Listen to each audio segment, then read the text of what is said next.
Trump. Iya, Trump. Si presiden dari negara sebelah itu ngeluarin koin sendiri pas Januari kemarin.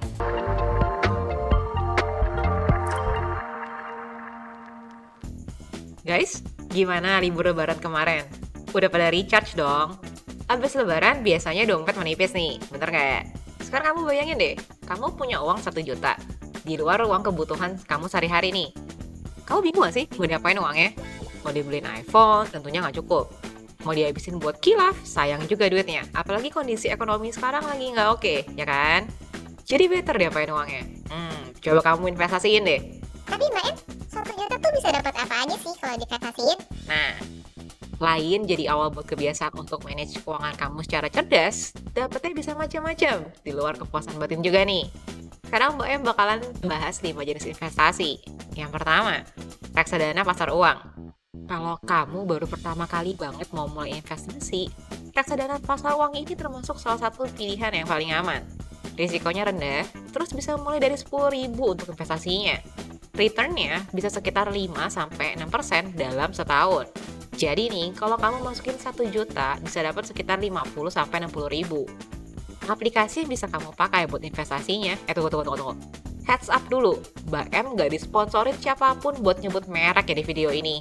Oke, jadi kamu bisa pakai Bibit, Bareksa, atau juga Ajaib. Yang kedua, emas. Ini pasti orang tua kamu juga ngomong deh, atau pernah ada ngomong. Kalau investasilah di emas, karena dia gak lekang oleh waktu. Normalnya, harganya naik turunnya itu pelan, tapi stabil banget. Tapi apa emas ini instrumen yang untuk dibeli sekarang, dijual ke tahun kemudian? Sebenarnya enggak. Emas ini untuk disimpan dalam waktu yang lebih lama, sekitar 5 tahun lah. Kalau kamu tarik mundur 5 tahun ke belakang, kenaikan harga emas ini rata-rata kisaran 8-9% per tahun.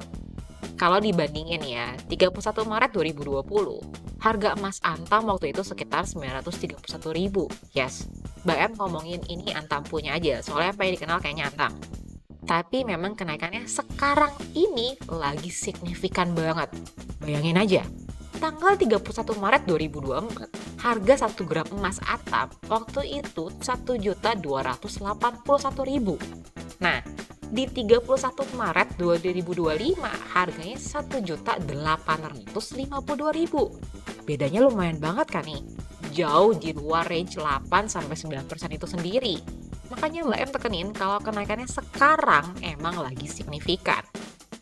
Sekarang ini juga buat ngemudahin kamu beli emas, ada juga yang namanya emas digital. Jangan takut, walaupun kamu belinya digital, kamu tetap bisa cetak emasnya jadi yang asli nih. Tapi emang kena biaya sih. Kamu bisa beli emas digital ini di Peluang atau juga di Pegadaian Digital, atau juga bisa di Bareksa. Tapi jujur Mbak M pribadi pakainya di Peluang, gara-gara pindahan dari Tokopedia waktu itu.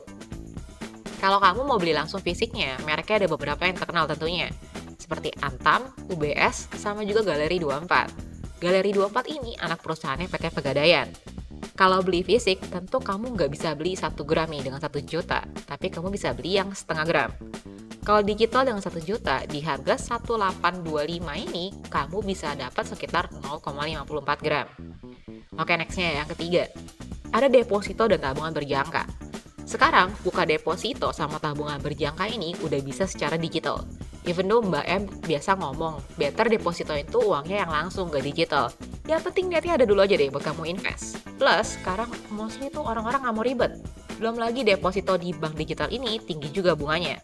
Tapi ingat ya, lembaga penjamin simpanan itu cuma nge-cover deposito yang bunganya sampai 4,25% per tahun dan nilainya maksimal 2 miliar. Di atas itu nggak dijamin sama LPS. Terus kalau tabungan berjangka, bunganya juga di atas tabungan biasa nih. Enaknya, tabungan berjangka ini bisa di-auto debit dari rekening induknya. Jadi nggak ribet kalau kamu mau langsung jadi ini kebiasaan buat nyimpan duit tertentu untuk periode yang udah ditentukan juga. Misalnya selama 1 tahun. Ini bisa juga kayak buat kamu nabung pergi healing. Dijamin duitnya nggak kepake, plus kamu dapat bunga juga. Lumayan banget kan? Nah, dengan 1 juta, misalnya kamu masukin di bank digital yang nawarin deposito dengan bunga 6%. Berarti setahun itu kamu dapat 60.000 sebelum dipotong pajak 20%. Ya, bersihnya berarti 48.000 ya. Tapi enaknya di digital, kamu bisa deposito ini ya jangka waktu cuma 1 bulan. Udah gitu kamu tinggal roll over aja prinsipal sama interestnya. Kemudian yang keempat, ada saham. Ya, tentunya ini lebih risky. Tapi saham sekarang bisa dibeli dari modal 100.000 nih harusnya. Tapi kamu juga perlu tahu nih saham-saham apa yang kamu mau beli. Perlu analisa pasar juga, jangan asal kamu beli-beli aja. Kecuali mungkin kamu nggak mau ribet, jadi beli saham yang blue chip. Tapi ini juga kamu lihat aja tren pasarnya gimana.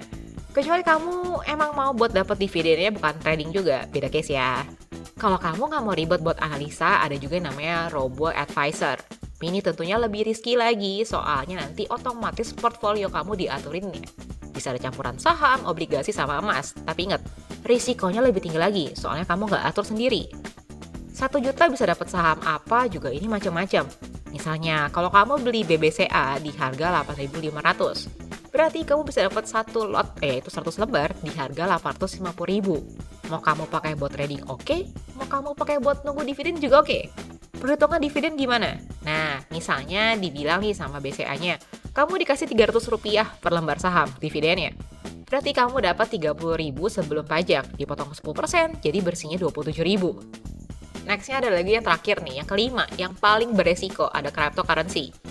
Seriously ini paling beresiko, soalnya tuh nggak ada yang bener-bener ngatur soal ini. Kalau saham misalnya kayak IHSG kemarin tuh 5%, langsung ada trading halt. Di kripto, boro-boro ada. Tapi kripto ini emang buat sebagian besar orang sangat menguntungkan. Tapi tentu semuanya nggak bisa untung, bener kan? Kalau kamu mau coba-coba cryptocurrency, kamu bisa cek di Indodax. Ada beberapa koin di sana yang mereka jual. Harga per satu koinnya juga bervariasi tentunya. Dan kamu tuh nggak perlu harus beli satu koin utuh, misalnya kayak Bitcoin. Kamu mau beli 100.000 sekarang juga bisa-bisa aja. Dapatnya 0,0000 sekian. Terus kalau kripto ini nggak bisa berharap naiknya langsung dalam semalam juga. Ya mungkin ada, tapi nggak semuanya. Bitcoin aja sendiri butuh waktu bertahun-tahun buat sampai kayak sekarang. Tapi buat koin-koin lain bisa kayak Bitcoin, well jujur Mbak M nggak tahu ke depannya pasarnya gimana. Tapi buat nyanyiin Bitcoin sendiri bakalan susah banget ya untuk sekarang-sekarang ini. Tapi apa ada koin yang recent terus langsung untung gede banget, tapi udah gitu langsung loss gede banget juga? Ada tuh, koin Trump. Iya Trump, si presiden dari negara sebelah itu ngeluarin koin sendiri pas Januari kemarin. Harga tertingginya berapa? Sempet nyentuh 75 US dollar. Sekarang berapa? Per awal April, kisaran harga itu di 8-9 US dollar. So yes, seberesiko itu si cryptocurrency ini. Kebayang nggak kamu lagi beli pas tinggi-tingginya? Gigit jari kan? Tapi kalau awal banget belinya, tentunya kamu untungnya juga gede. Jadi emang si cryptocurrency ini super high risk, high return. Well, high returnnya tergantung di poin mana kamu masuk dan seberapa kamu beruntung juga. Tergantung kapan kamu jual, pasti harga berapa, dan lain sebagainya. Di kripto ini juga ada namanya bear and bull market. Kalau kamu lagi bear market itu, mostly semuanya turun harganya.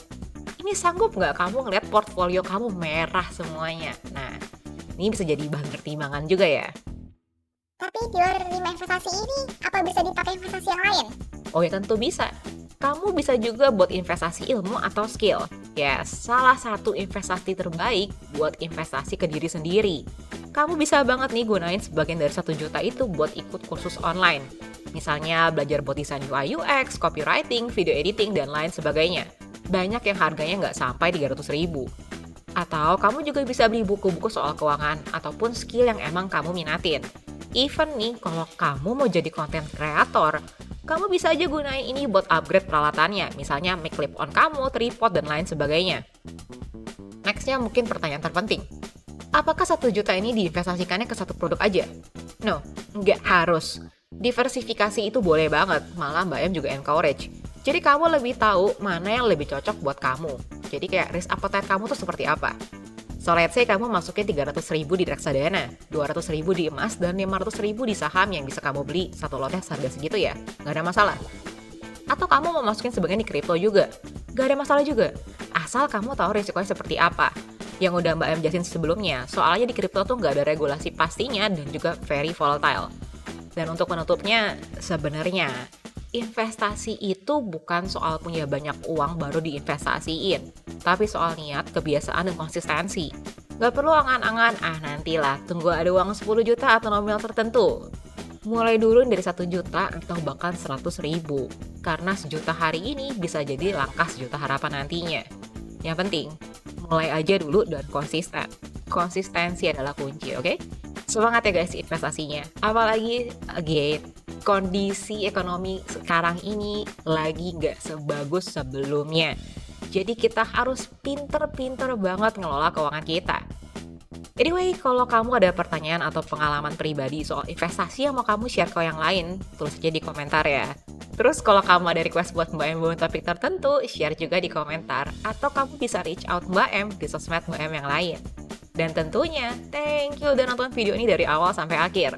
Jangan lupa buat like, subscribe, dan share video ini ke teman-teman kamu ya. Mbak Em dan Michi, pamit dulu. See you di video One Tip at a Time berikutnya. Bye-bye!